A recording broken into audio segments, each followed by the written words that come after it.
And we go with round number 1 for Pernell Whitaker in the gold trunks against Danny Avery. Watch the accuracy of Whitaker.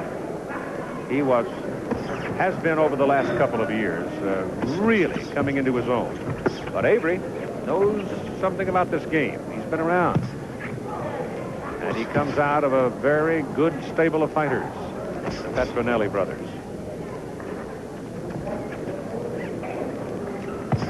Whitaker, a little different in what we just saw from Taylor in that he is disciplined, he is more patient, and he does not waste a lot of energy.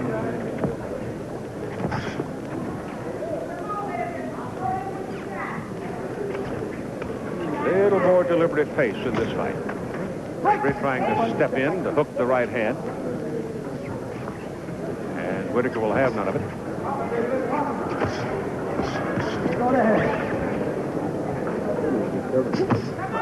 There's a chopping left by Whitaker. And another one. The right to the face followed by the left coming over the top. And that right hand thrown out in as the jab is very strong. Very punishing blow by Whitaker.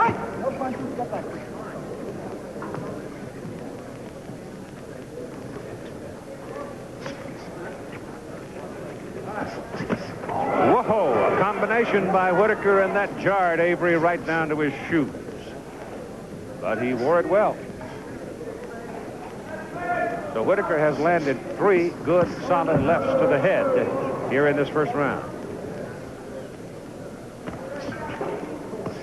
You notice Avery's head snapped back when he runs into that straight right. It does have unusual power from Whitaker.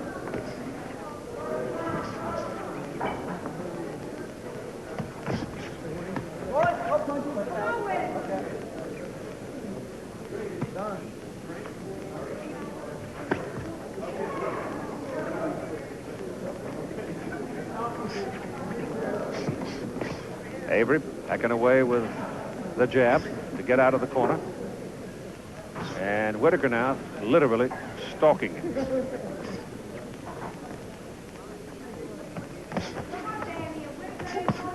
There's that left to the head again, followed by a straight right, and Avery gets off the ropes in a hurry. He wanted no part of that melee on the ropes that time.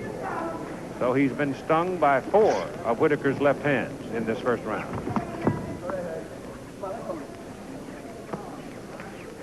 So it's a good beginning for Pernell Whitaker in round number 1 against Danny Avery. We go to round 2 now. At 135 pounds, lightweights, in the gold trunks, Pernell Sweet Pea Whitaker, or as his pals call him, Pete, of Norfolk, Virginia, against Danny Avery in the black trunks. Whitaker in control of the first round. Both left-handers, and Whitaker continues to peck away with that very harsh straight right.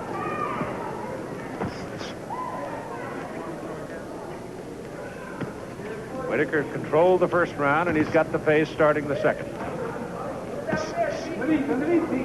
He landed 4 solid left hands to Avery's head in that first round. He started stalking him about the middle of the first round, and he's still doing it.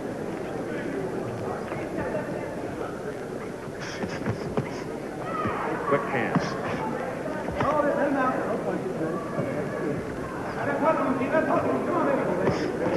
Pernell Whitaker may be the man to make the move in professional boxing. He may actually make the move faster than some others.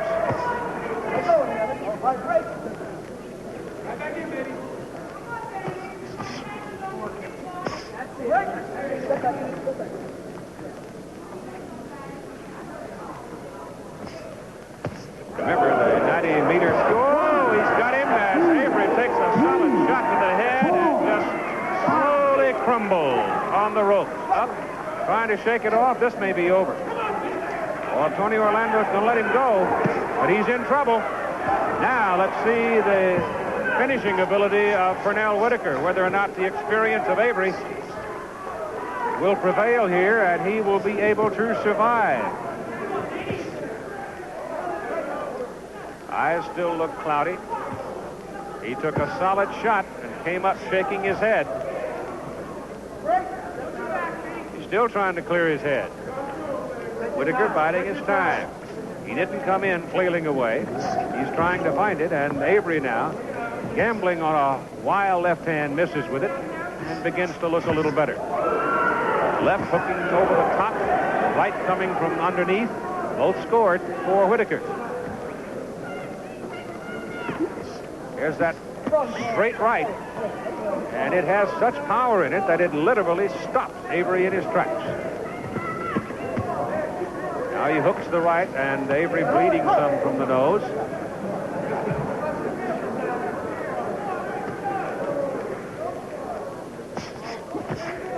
Whitaker, another left. He's drawn blood, and he is definitely in control of the fight after round number 2. And now let's go to Jim McKay at Stanford Stadium, Palo Alto, California. We'll go with 2 hands, baby. 2 hands. Hold up. We go to round number 3, and watching Danny Avery, he seems to have recovered from having been knocked down with a right-left combination by Pernell Whitaker in the 2nd round, but comes out into the center of the ring and immediately takes 3 stiff rights to the head. There's the left again, and a combination by Pernell Whitaker. I don't know if I've seen too many lightweights of late that can snap your head back with the authority of Whitaker's right hand. If you have that tattoo in you for about 4, 5, 6 rounds, it can get wearisome. Oh, there's the left again. Came right over the shoulder with it and delivered it right on target, followed by another one. Avery's tough. He went down in the 2nd for an 8 count.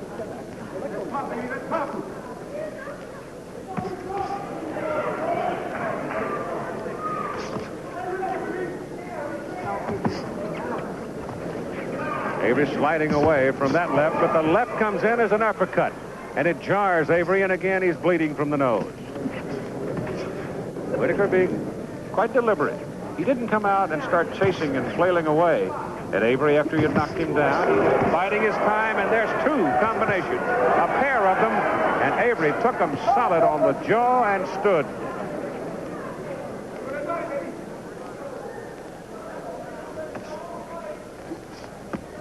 And Whitaker just going about his business. Let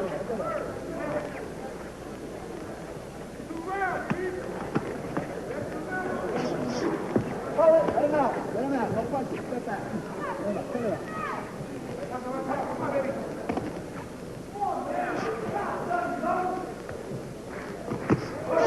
Just missed with that one. Made a lot of noise, but not much damage. The right hand is the thing that's doing the damage right now for Pernell Whitaker.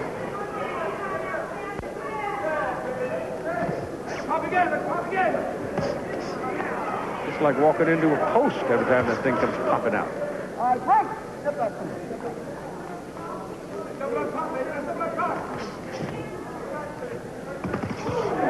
Whitaker missing again with the left as Avery stepped inside, saw it coming, sensed it coming, stepped inside of it.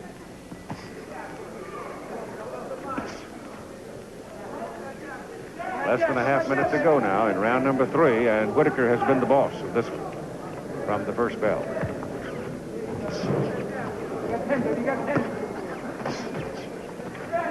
Missed with the left. Had him set up for it and couldn't land it. So Pernell Whitaker is like Meldrick Taylor, going the longest distance ever in his professional boxing career.